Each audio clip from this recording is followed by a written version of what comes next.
Hi, my name is Shane Stanfield, and this is my final presentation for AE 440 Manufacturing Management. All right, so first things first, I just want to kind of begin on the problem that's being addressed. So for our project, we were supposed to pick an area to apply a lean manufacturing concept out in everyday life, somewhere to actually kind of practice what we've learned. And so I chose a garage building. It's at a house that my brother just bought, chock full of tools, junk, trash, whatever, you name it, it's probably in there. And we really just kind of want to organize it into a functional workspace. We really need to clean out all the dirt, leaves, junk, get it out of there, and then see how we can lay out tool storage and get it to where we can actually use it, be organized, and be comfortable. I threw these three pictures in here just to kind of show what we were working with from the beginning before we get into any of the 5S principles. And as you can see, there's old equipment laying around, like this old valve guide tool right here, all kinds of trash back here, and even just you can see our toolboxes are everywhere. We have pieces of equipment over here. We have a toolbox here, toolbox here. There's just everywhere, and it's kind of too much to really do anything with in the current layout. And thought it was the perfect area to start. Before I talk about how we've applied 5S into this project, I kind of want to talk a little bit more about what 5S is. So 5S is a lean manufacturing concept that was developed in Japan that really focuses on improving efficiency through organization and just kind of keeping a well-maintained workspace.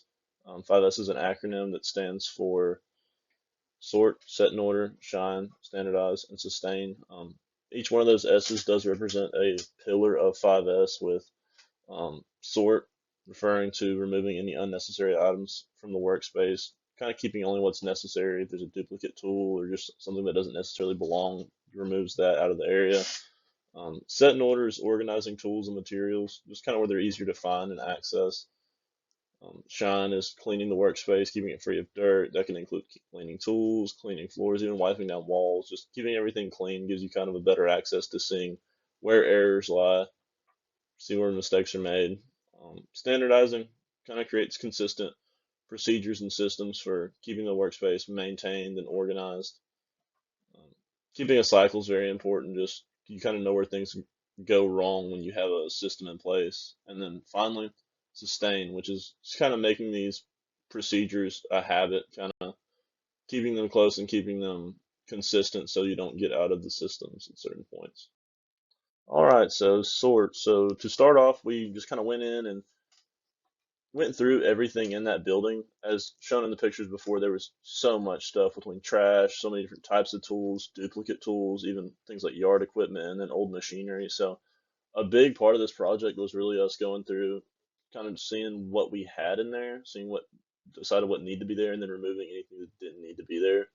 Um, Once we kind of looked everything over, we kept trash in the corner and then piled it up and got it out. And then even with tools, it was a lot of going through, like say wrenches, probably had five 15 millimeter wrenches, and the other four just got moved to storage. One thing I really liked from some of the previous materials was the nudge area that one company that we reviewed. It's kind of putting everything that wasn't necessarily needed but not trashed kind of in a separate area away from the workspace. And that's kind of what we did. We have a separate storage building on the property and moved anything extra just out and away. Didn't throw it away, but it's there if needed. And so I really like that concept, and I was really happy to be able to apply that into my project. Just to build off that, you can see this is the workbench here on the left where we started off. This is just one area to use as an example, but as you can see, it's full of different like aerosol cans and chemicals, and then like other car parts as well sitting around, as well as tools. And so starting off, we decided to put chemicals in a certain area, just keep all those isolated away, and same thing with spare parts, just sorting through and then removed all the trash laying on the tables. This is more the same. You can see this is the trash and all three of the cans in this pile right here that we sorted out of most of the stuff out of the main building and kind of pushed all the toolboxes and stuff in the corner. This was originally sitting in the middle of the shop, and we felt that we'd have more space to work if we moved it out from there and put it under this little stair area. And then same thing, went through the boxes, removed any trash or duplicate tools, and got them moved and ready to move on to the next step. Next up after sort, we used set in order. Once we had all these tools organized, we still had troubles finding what we needed to find. A really good example of that would be sockets. We had a just pile of sockets, but with sockets being in anywhere from a quarter inch to a half inch drive, standard metric sizes, 6 point, 12 point. It was just impossible to find what we needed to find in a timely manner. And so we turned to set in order to kind of fix that. We decided the best way to kind of cut down on the time it takes to find a tool would be just to give certain tool types dedicated drawers, which, so we put sockets. Sockets are an example, but like metric and standard sockets each got their own dedicated drawer filled with some flathead screwdrivers. Everything just got its own taped and labeled. That's way it was. You could look at the box and know where something was at, and you knew that it was categorized as such. This before and after shot shows more of that. This before shot was kind of in between the sort and motion. You can see how the drawers are unlabeled and things are still kind of laying everywhere. Once we got to set in order, every drawer was taped and labeled. I know that's kind of hard to read, but I'll zoom in on that in the next frame. Yeah, and as you can see here, we have drawers for Phillips and flathead screwdrivers being separate, standard and metric wrenches separate, which really was a big deal for us because during the time we did this, we would still work on stuff just to kind of see if the workflow worked, and it would cut down in time, probably in half of us having to find tools compared to the previous system. Shine. Cleaning was a major part of this project for us. This garage building we're working in is roughly 50 years old. It's not well sealed. There's dust, there's leaves, there's just stuff everywhere. And even as shown in some of the pictures when we started off, it was just chocked full of garbage. So we spent a lot of time cleaning this up, a lot of sweeping, a lot of dusting, even vacuuming out nooks and crannies that haven't seen daylight. So it was a lot. A lot of it also was cleaning up the tools. A lot of the tools were rusty and it just seen better days. And so it was kind of good to get both of those before we had those organized and put away. I really like this before and after because it shows exactly how much we really swept out of this building.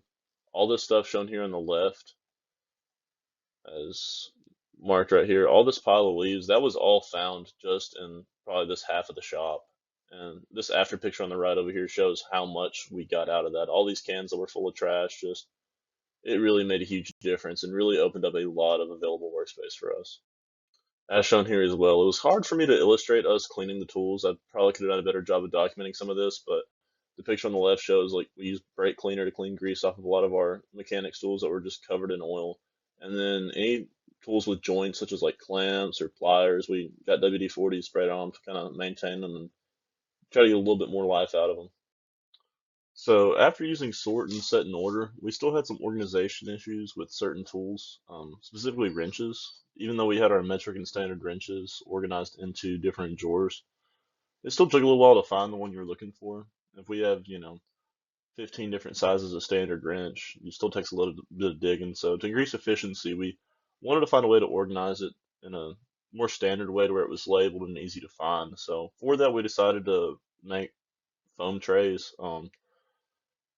Trace the wrenches, cut the foam out, and then labeled each size. That way you could look in the drawer, see, take 11 millimeter for instance, grab that out, and boom, you're good to go. Um, and then even when one's missing, it's easy to see. So that we thought that was easy to organize and easy to do, and that's what we did. I think these pictures best illustrate that.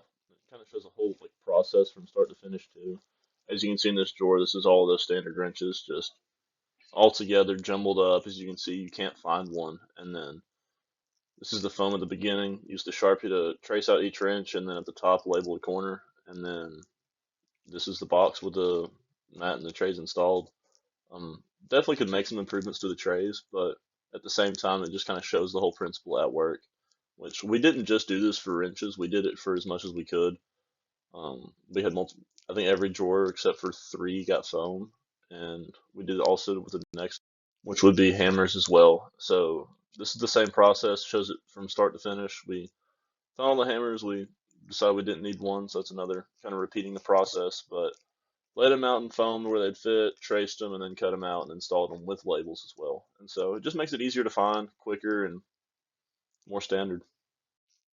The last one is sustain, which unexpectedly, sustain became one of the easier things for us to do. I know this is a very short term for 5S and our part of the process, but with all the work we did between the other four S's, especially standardized, it became easy to follow. Like this picture is a good example of with the foam trays we installed, it's easy to maintain the system because it's almost harder to not follow the system, especially in the case of these wrenches. Like it's noticeable and it takes more effort to go against the system than it would be to continue it. One thing I did find interesting throughout the whole process is that I caught myself repeating the cycle multiple times in order to get things the way I wanted, even if it was later in the process.